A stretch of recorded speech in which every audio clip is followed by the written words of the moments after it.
For weeks, Cain Ashby has been playing a dangerous game. Ambition has driven him to go after the powerhouses of Genoa City, the Newmans, the Abbotts, and anyone else standing in his way. He's convinced himself that his hunger for control, for dominance in the business world, will finally give him legitimacy.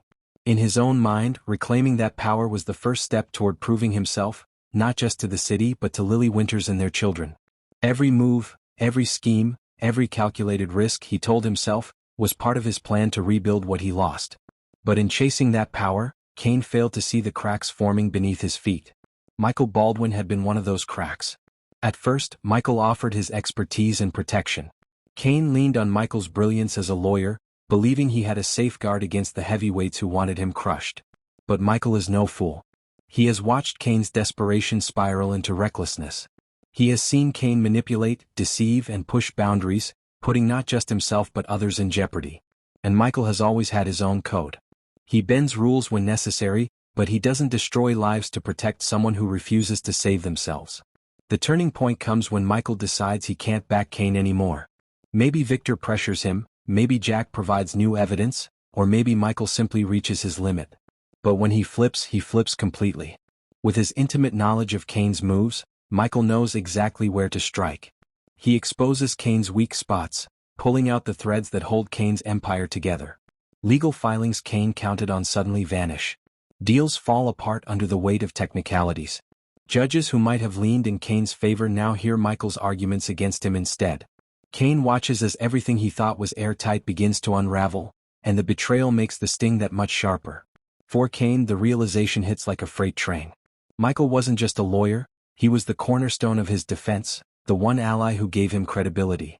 Without Michael, Cain is vulnerable. Victor seizes the opportunity, using his influence to crush what remains of Cain's business plays. Jack, never one to let an enemy's weakness go unexploited, pounces too. One by one, the alliances Cain tried to build collapse like dominoes.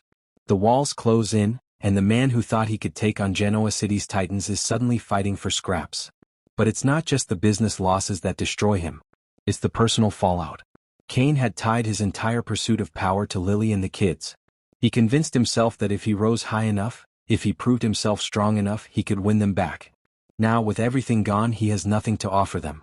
Lily, who had already been hesitant, sees more proof that Cain hasn't changed, that his obsession with control only leads to destruction. The possibility of reconciliation fades further from reach.